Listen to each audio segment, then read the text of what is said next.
Thank you. Okay, so you're going to have to figure out for yourselves, what does that mean, natural? What's it to sit naturally? What is it to just sit? Right? So now this is my new, I'm glad this is going to get reported because this will probably go down in the annals of Zen as a new metaphor for practice. Okay, so everybody here has been to the optometrist, and you know how you sit there and then they slide these lenses in front of your eyes, different things like that, and maybe they slide in a colored lens and all that. Well, just imagine that you're sitting there and the optometrist has slid in all of their lenses. So I don't know, you've got about 15 lenses in front of each eye. And you go through your life thinking, oh, that's what the world is like. Seeing through all those 15 lenses, dark ones, red ones, I don't know, there's all kinds. That's how we go through our lives. We think that we are seeing reality. And we are seeing reality, except we're seeing it through all these distorting lenses. What are these lenses? These lenses are our attachments and our delusions, is what we would say in Zen. They're obscuring reality. When we're looking through that at the optometrist, are we seeing reality? Yeah, of course we are. But it's not unfiltered. It's through all these distortions, right? Doug and I have talked about Plato from time to time, right? We're looking at the cave wall thinking that we're seeing the sun. For those who know the allegory of the cave. Okay. So what does koan study? Gen practice generally, and koan study specifically intended to do. It's intended to remove all of those filters, all of those lenses, until suddenly, oh, we're seeing something new and miraculous? No, we're seeing what was there all along that was obscured by all the crap that we carry around in our heads, our attachments and our delusions. Again, used to use that phrase. And take a sip. So that's what koan study is intended to do. And there are teachers, myself among them, who think that is probably the most powerful. Can you do it just sitting shikantaza? Of course you can. And the whole actual Soto tradition, that's the way that they practice. And clearly there are many, many deeply enlightened Soto teachers and practitioners.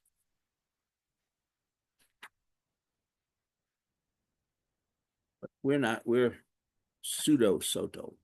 So we do koan study. And that's another whole story. But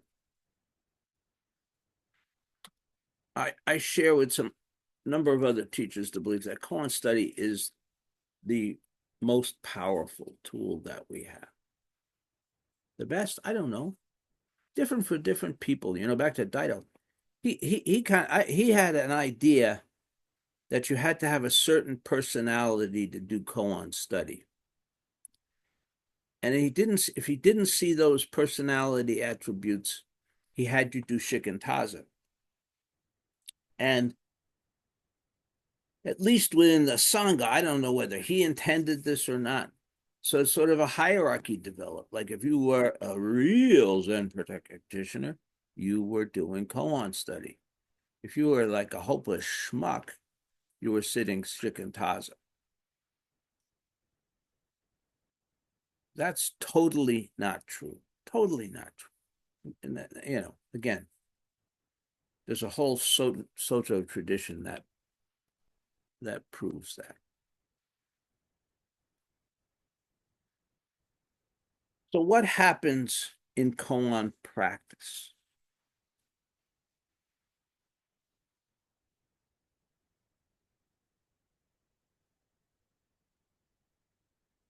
We have the koan. Many of the koans, if not most, are based on encounters between teachers and students during the Tang Dynasty period in China. Not all, but the koan I'm going to touch on today is one of those. It's a very famous koan, and this is not a koan talk. I'm not really talking about the koan. I'm talking about the principle of how we work with the koan. So this is a koan that I think almost everybody is familiar with. And that's why I chose it. Nansen kills the cat. One day, the monks of the Eastern and Western Zen halls in Master Nansen's temple were quarreling about a cat. Nansen held up the cat and said, "You monks, if one of you can say a word, I will spare the cat. If you can't say anything, I will put it to the sword." No one could answer, so Nansen finally slew it. In the evening, when Joshu returned, Nansen told him what had happened. Joshu thereupon took off his sandals, put them on his head, and walked off. Nansen said, "If you had been there, I could have spared the cat." So to start with, I always add this qualifier when I talk about this koan, because I don't believe that Nansen killed the cat. Nansen loved animals. In fact, there's a beautiful koan where Nansen talks about wanting to be reborn as a water buffalo at the foot of the mountain, kind of grazing there. And so I think that he was a deeply compassionate man and was deeply connected to the natural world. And there are others. Stephen Margaret felt as I do, and actually many of you know of Aiken Roshi, who's one of the great teachers of our time. He's written that he didn't think Nansen killed the cat either. But anyway, hardly the point. So how would we work with this koan? What do we do? What does this koan practice look like? Well, it starts with memorizing the koan. Now, this is kind of a sort of kind of a medium to short length koan, not a very long one. There's some that are quite long and quite a challenge to memorize. And you may say, well, why am I bothering to do that? I could just sit here with the book in front of me and look at the koan. But what we're trying to achieve is what I would call intimacy, non-separation with the koan. And to do that, memorization is a kind of starting place for that. It's kind of bringing it into me. If I'm reading it from the book, then there's the book and the koan, and then there's me. But this, if I memorize it, it's just like, okay, it's here. I'm intimate with it. I don't need a separate device to focus in.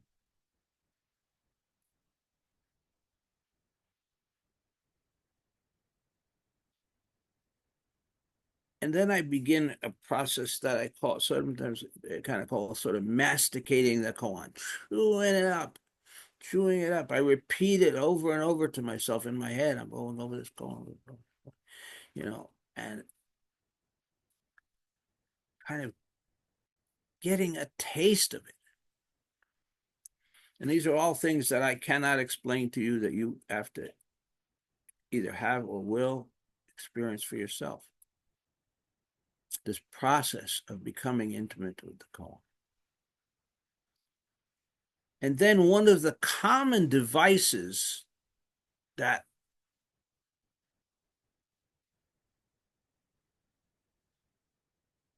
Steph taught and I teach in turn is that I become each of the elements of the koan. Each of the elements of the koan. So, what are the elements in this koan?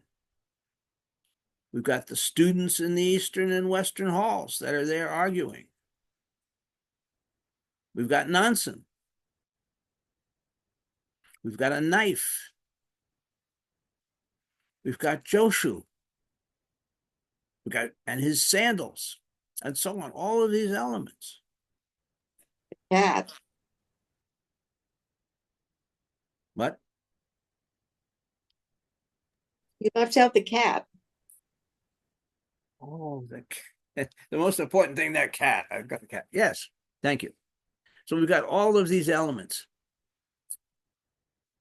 And so I am going to want to be each one of these things, to become each one of these things, to truly get towards its, I don't want to use the word essence, too dangerous a word.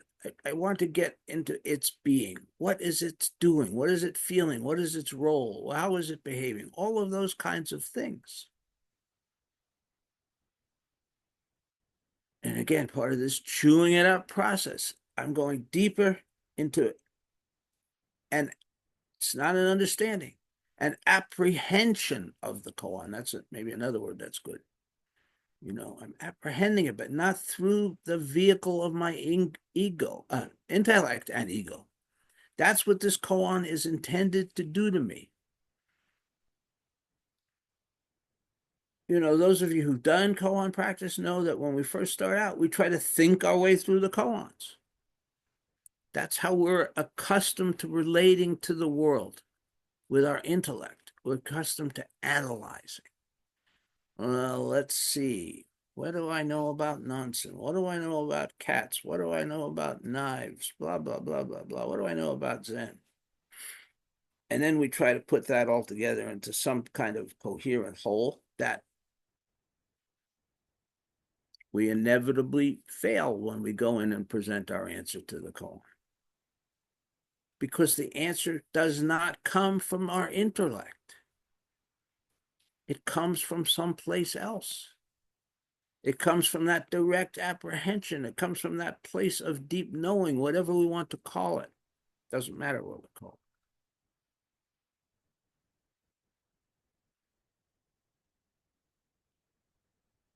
So we sit with the koan. We churn it over and over. We be each element of the koan. People say, well, what does it mean? How am I going to be nonsense? How am I going to be the cat? Good question.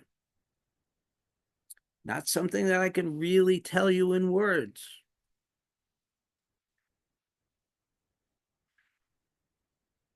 It's a process that involves a certain amount of visualization, a certain amount of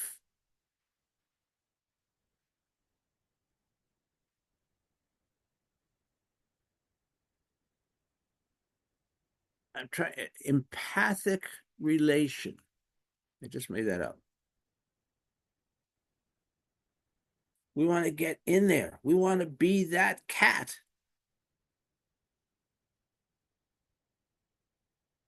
Peeing ourselves because that crazy nonsense is holding up this knife.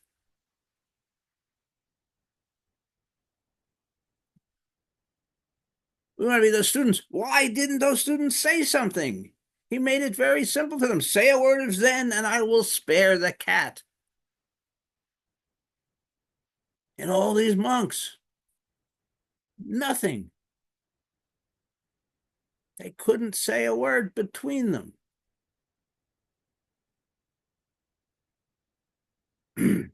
What was going on in their heads? Were they thinking, oh, if I say something, I might sound stupid? Oh, I want to press the nonsense. I want to have a really brilliant remark to make. On and on. Were they all off in their heads doing stuff like that instead of responding to the immediacy of this situation of life and death for the cat?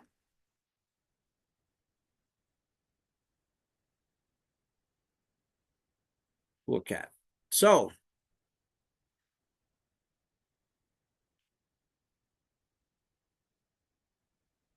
this is what it means to work with a koan. This is what it means to be intimate with a koan.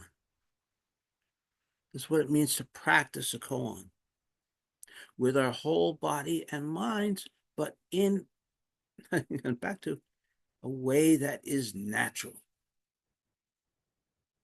We're not fighting it. We're not trying to tear it apart.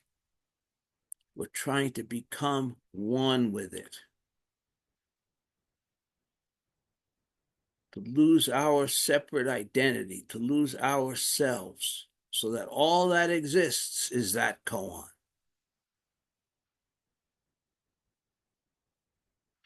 And we get to that place, more often than not, the answer appears.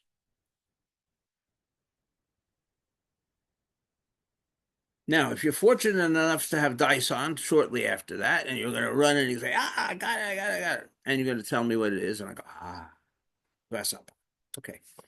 But what often happens is you're not going to have dice on for a few days. Now, this brings in a new dimension of the process called second guessing yourself. So you can think, oh, well, yeah, that answer sounded really good yesterday, but maybe I need to re-examine this and see if I can find a better answer. And you will do that a few times. And you'll think, I've got it now. And you're going to come in and you're going to be wrong. Because more often than not, that first answer was it. I'm not going to say always, but more often than not, it's that first answer. And then we get in our heads. Is it right? Is it wrong? Is it up? Is it down? Should I do this? Should I do that? And it's gone. We've lost the intimacy. We lost the moment in which that revealed itself to us. So I would suggest that even if it's a couple of days to your next dice on, come in with that first answer. The worst thing that happens is you're wrong.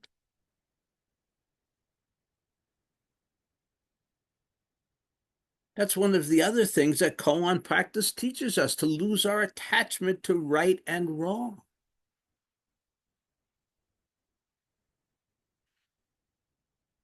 In the old days, not that long ago, well, 20 years ago, whatever, koan study was very terse.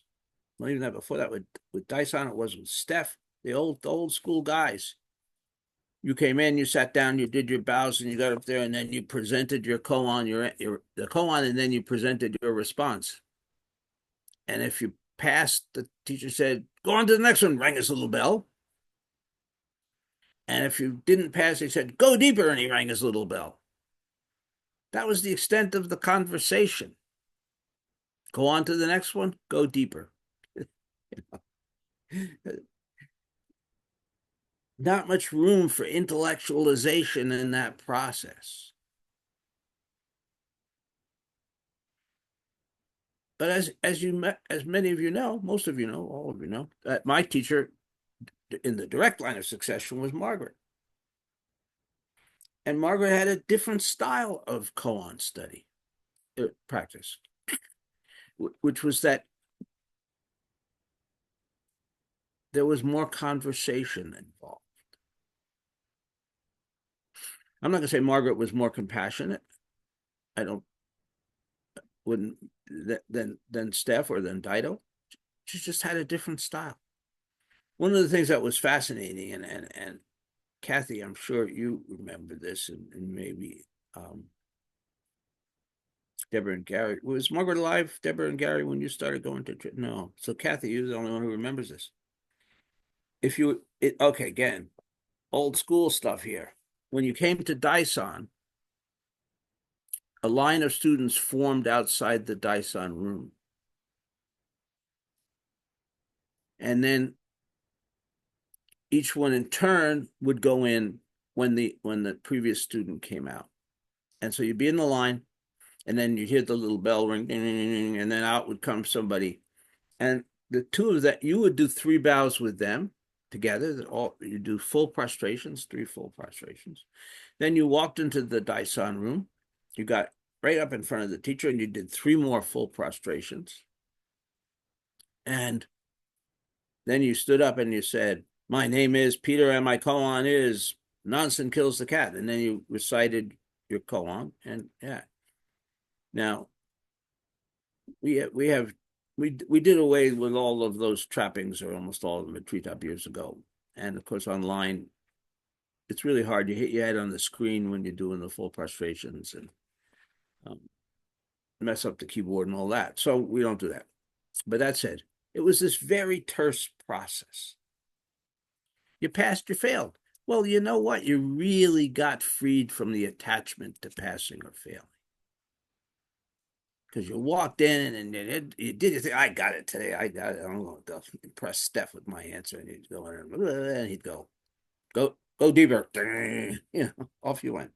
Anyway, but that's not how I do it. You know, that do go on study with me. Some of you go on for 20 minutes with your answer. I'm not going to say who that might be.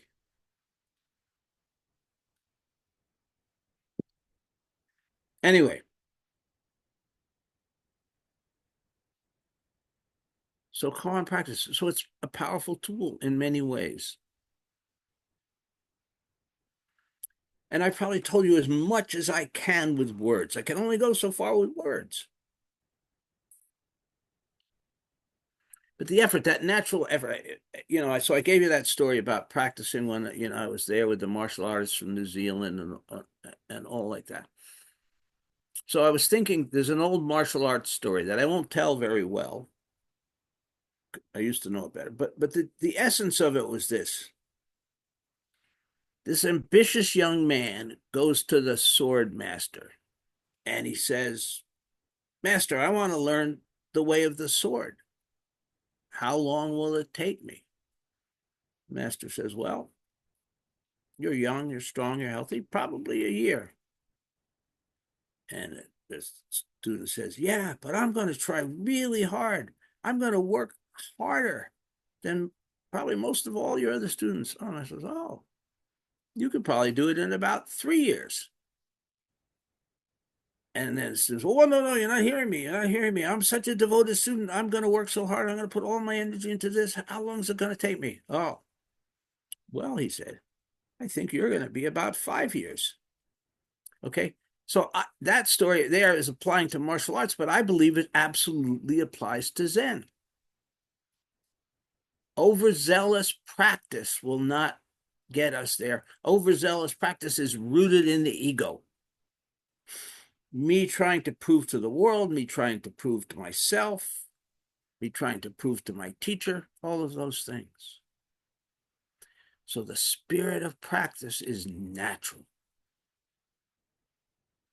Okay, thank you.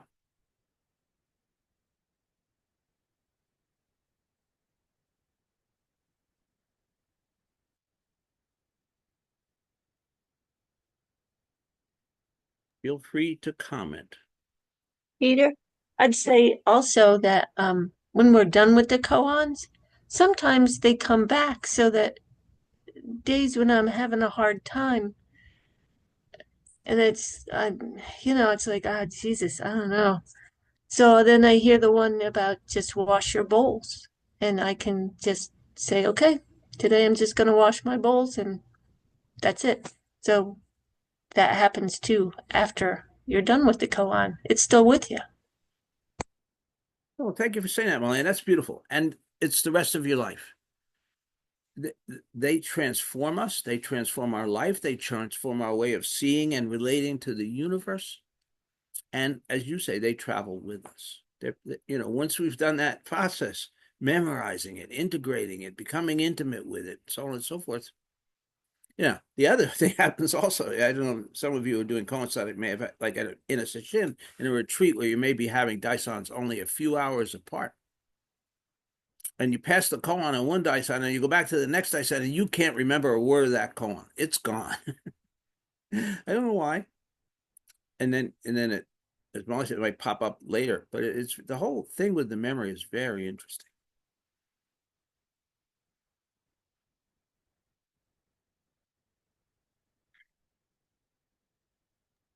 The one that always sticks with me and comes back is stepping off the 100-foot pole.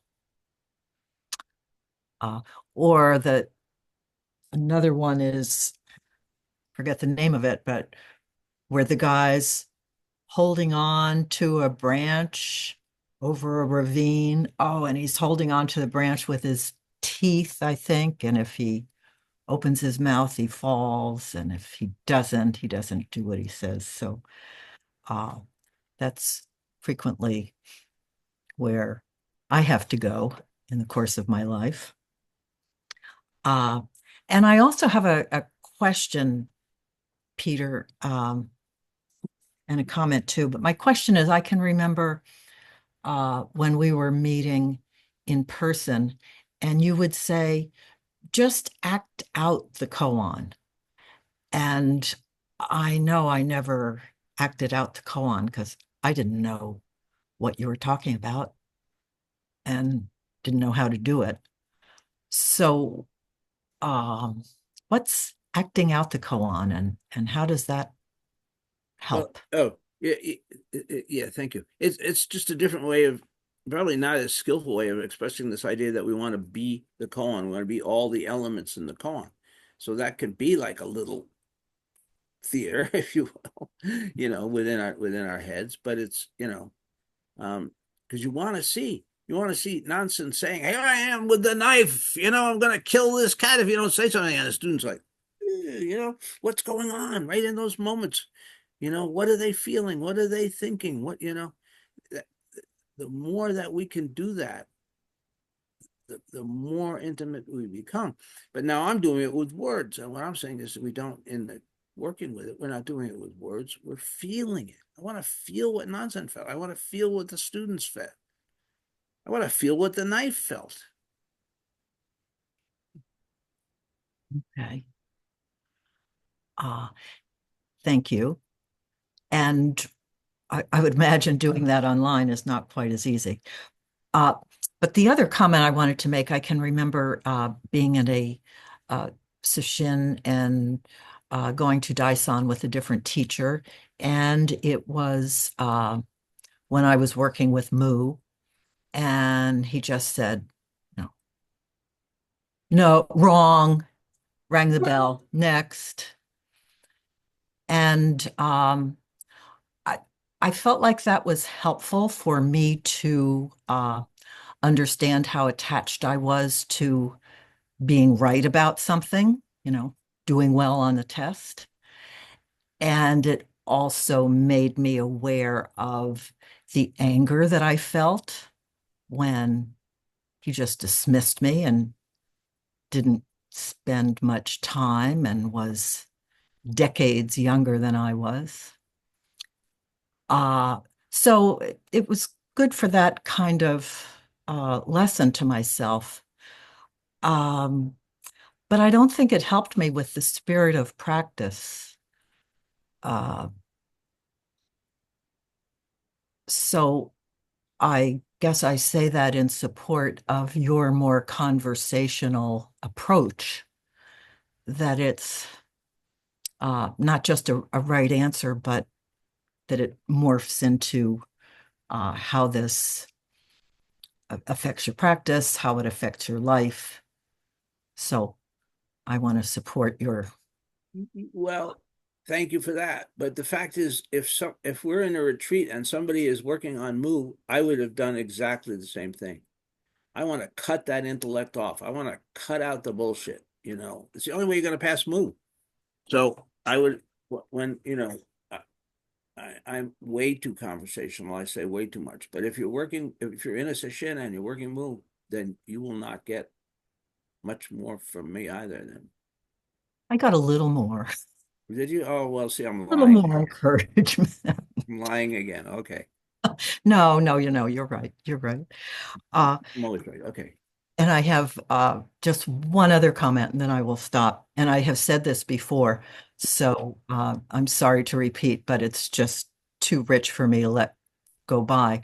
And this goes back to the koan about nonsense kills the cat. And the Zen students just standing there or sitting there not doing anything. And I was reminded of the old skit by Monty Python of philosophers soccer. And the German philosophers play the Greek philosophers, and they're out on the field, and the ball gets thrown out, and they all just walk around the field and go, hmm. Nobody actually kicks the ball and gets it going. And so, anyway, uh, a little illustration of that koan. Thank you. Thank you. Yeah, that's kind of why I want to move away from even that term koan study, because we're not studying.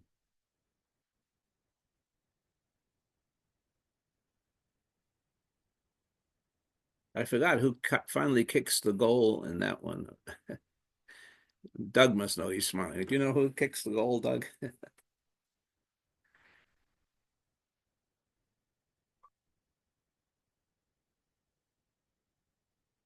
Okay. I think it's Nietzsche, but I'm gonna now. Susan has prompted me. I'm gonna have to go watch it again. It's endlessly It's a entertaining, great little regardless. skit. Great little skit.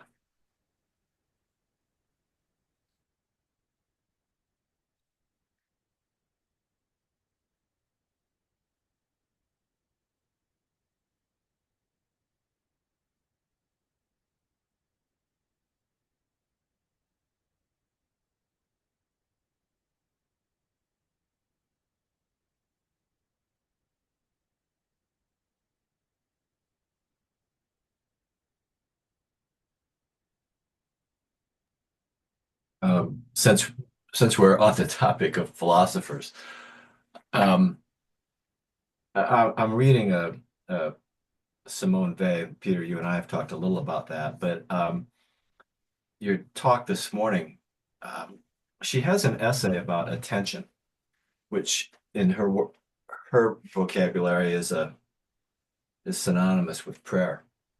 But what I love about what she says about attention um, is she calls it a negative uh, function, and the the reason she says that is we think of attention as being outward going and very focused, like an arrow. But she says that a fashion of spiritual attention is a negative thing because it requires you to be open and like a vacuum. And then she says, when you've achieved that degree of attention, you just wait. And she says, you wait for the object to penetrate you. And when you're talking about koan practice, it made me think of Simone Weil's ideas about attention. Um, because I think the natural intellectual approach is to be like the arrow and bring our attention to it, your early days on the cushion. And the wisdom of, I think, her observation is that attention is too often inversed. It should be a function of being open and just waiting for whatever that object is to penetrate. And that, in my experiences with koan, that is the process when I have been, successful with the koan practice. I don't think she's on the field, by the way, with Monty Python's other philosophers, however.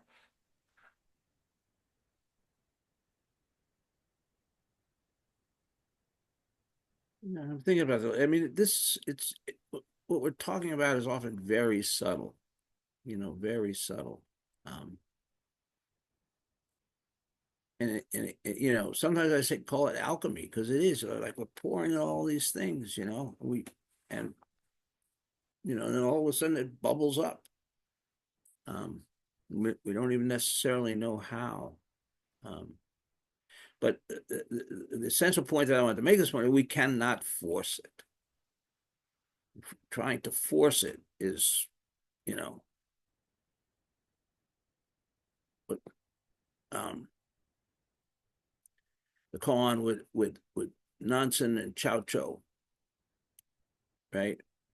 And you know, Chow Cho says to Nansen, "What is the great way?" And Nansen says something about, you know, it is broader than the great firmament and blah blah blah blah, you know. And Chow Cho says, "Well, how will I know it when I see it?" Right? And Nansen says, "You won't," you know. And Chow Cho says, "Well, you know, how will I know whether I'm going towards it or whether I'm going away from it?" I'm really botching this one, but you know, and Nansen said, "There's no towards or away," you know, and like that. So it's a strange journey of going nowhere, doing nothing, finding nothing, knowing nothing, being nothing.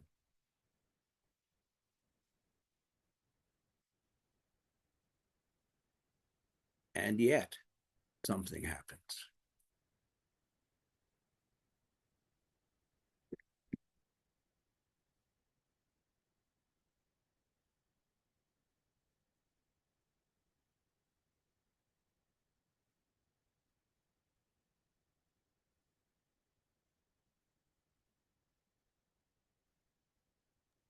Peter, would you say it's a state of being rather than knowing?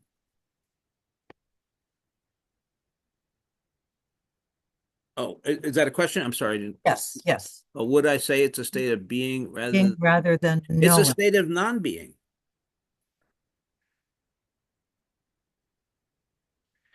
And I only say that because I mean, what you're saying is correct. Essentially, it's just but once we have again, once we have a state of being, we have created something, Mm, right? And we've created a dichotomy. Now we have being and non-being, right? We have non-separation and we have separation.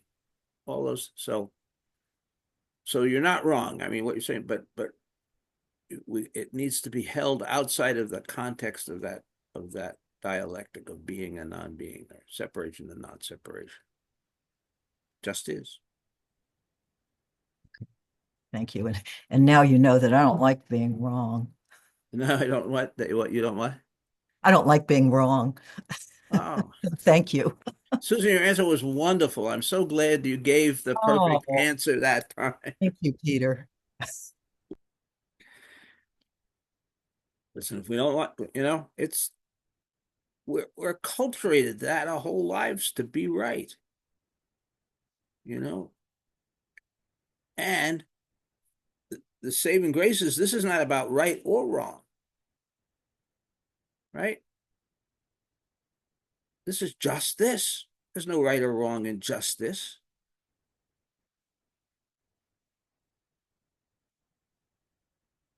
Gets us off the hook.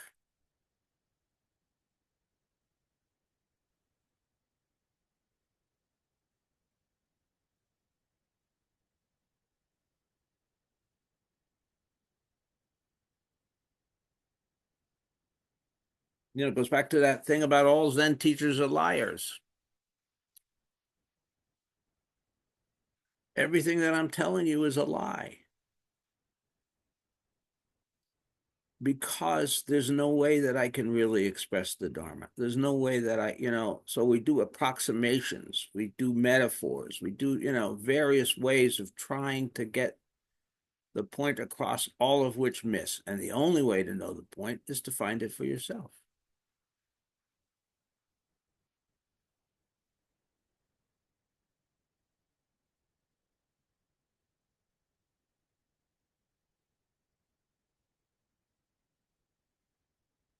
Okay. Shall we say some closing vows? I'm trying to think if there's anything I'm supposed to say. With RJ not here, I'm hopeless and helpless. But I don't think there's announcements.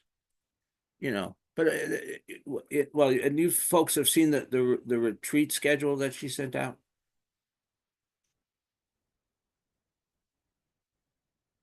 Margaret, do you get the wild fox thing? I haven't seen it either. Yeah, I think, Peter, I think she sent it out It's only she sent it only to the Dharma and holders she's and going to me. send it out. So, Okay, it's coming. She just okay. wanted us to review it before she sent it to everyone. So if you haven't gotten it yet, it means you ain't shit. Okay.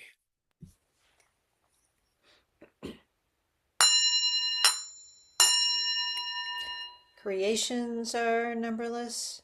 I vow to free them. Delusions are inexhaustible. I vow to put an end to them. Reality is boundless. I vow to perceive it. The enlightened way is unsurpassable. I vow to embody it.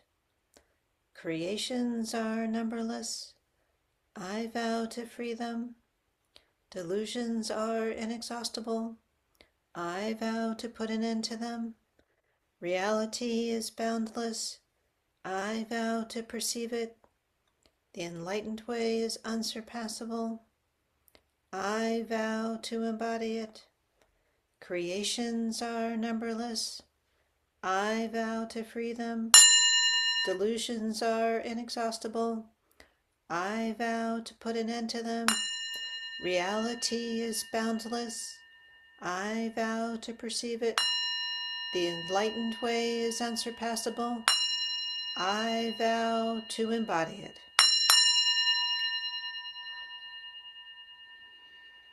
Okay.